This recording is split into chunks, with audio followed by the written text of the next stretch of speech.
Quincy is arguably one of the best places to live south of Boston. You've seen it in my amazing aerial and community tours, but there are three major downsides that catch a lot of buyers completely off guard, and all three can have a significant impact on your finances as well as your overall quality of life.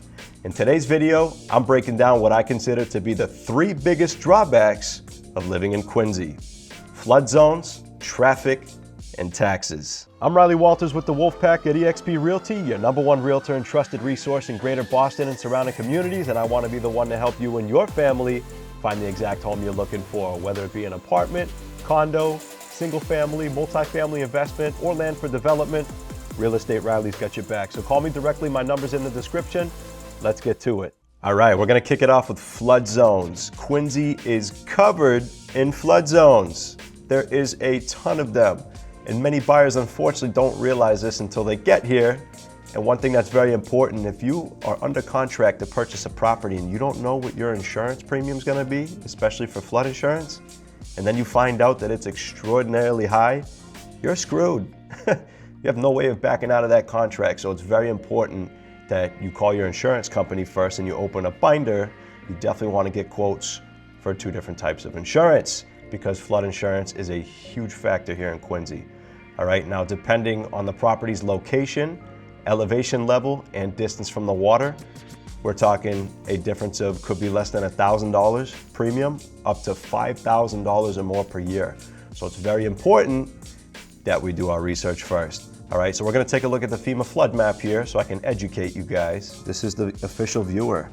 Quincy is smothered with flood zones. All right, so for educational purposes, we're gonna take a zoom in here, and I'm just gonna pick a random section of Quincy, Howes Neck and Adams Shore specifically. All right, so you're gonna see that there's different zones here. So an AE zone is a high-risk flood zone where waves can be expected to reach 3 feet in the event of a flood. And a VE zone is a high-risk coastal flood zone with wave action, where waves can be expected to reach over 3 feet and they're expected to be slamming into the structure, okay, on a 100-year floodplain. This doesn't happen often, but it has happened in the past. So knowing where you're gonna place yourself is very important, all right, because it could be a difference of thousands of dollars. Now you're gonna see all these houses here. A very large portion of them are in flood zones, okay? In an AE zone, that's expected to where the water will rise around the home and it may flood. In a VE, as I mentioned, you got those large waves which could slam into the structure. Those are the most affected zones, and that's where you're gonna pay your highest premiums. Let's go over to North Quincy. Okay, just to give you guys an idea. All right, so you'll see even North Quincy here, a ton of homes are affected. All these properties in flood zone. All right, that's an AE. I don't see VE in here, but regardless, you can see just how many homes in Quincy are affected by floods. Okay, and if you don't do your research, and if you don't have a good agent who checks this, you go under contract, as I mentioned, you're in big trouble.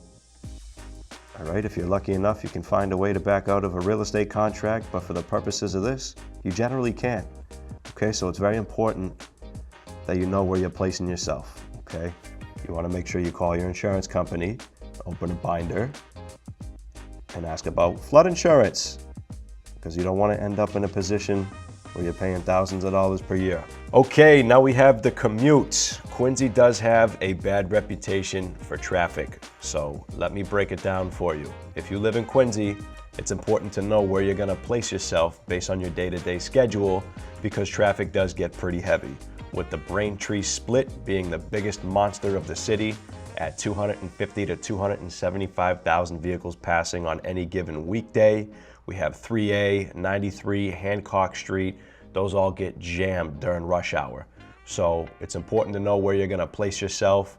If you're gonna be in North Quincy, Wollaston, or Quincy Center, the Red Line is going to save you a tremendous amount of time. There's a lot of people that will park their cars at the station and take the T in depending on where exactly they're located, because that may save them a tremendous amount of time. Now, to get to downtown Boston from Quincy, depending on where exactly you are, you could be looking from 15 to 30 minutes on a good day, 30 to 60 minutes during rush hour, and 60 to 90 minutes plus if there's a bad accident or inclement weather. So again, it's really gonna come down to where are we gonna place you. If traffic is a big concern for you, then we're gonna wanna pay attention to the areas where it's easier to get in and out. And in all honesty, just plan accordingly. Everybody works different jobs, everybody has different schedules, but Quincy, like any city, you do have a lot of traffic. All right, so let's take a look from Google Maps here. I'm gonna show you guys where the traffic really stacks up in Quincy. So if you look at the bottom south tip here, this is the Braintree Split. This is the absolute monster of the city where you get the heaviest congestion.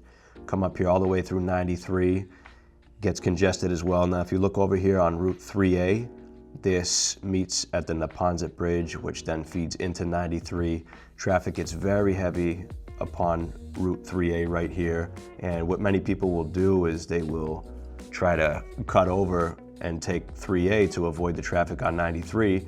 And this ends up becoming even worse than 93. So these two routes get stacked to the max, sometimes during rush hour, not always, but most of the time.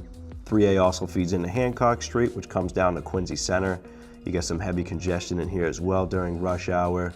So my advice to anybody moving here is you really just want to plan accordingly to your schedule.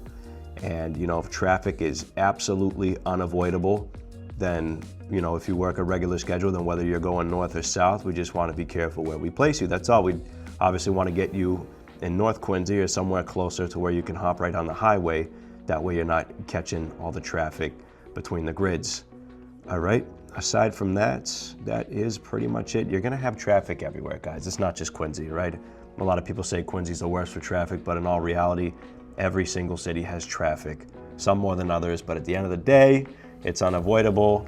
The earth is full of people. All right, last up we got taxes. Quincy's a little bit higher than its surrounding neighbors, such as Weymouth and Braintree, for example. The mill rate in Quincy at the date of this recording is $11.78 per 1,000 in assessed value. That's the mill rate in Quincy, as compared to Weymouth and Braintree, for example, which is just over $10.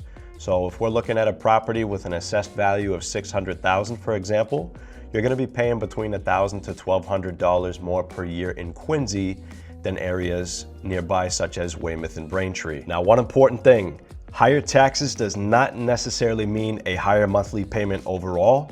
Quincy homes are priced below comparable homes in many nearby Boston suburbs, and that is something that you definitely want to keep in mind. There you have it, guys, the dark side of Quincy. Those are the 3 biggest drawbacks to the city in my personal opinion. I hope you found value in this video. If you did, please like and subscribe to my channel, and make sure you go watch my aerial community drone tours, because I did a great job with those as well if you want to see more of the city. And as always, if you're moving to Quincy or any part of Massachusetts or New Hampshire, I want to be the one to help you and your family get established here. So call me directly. My number's in the description. We'll see you in the next one.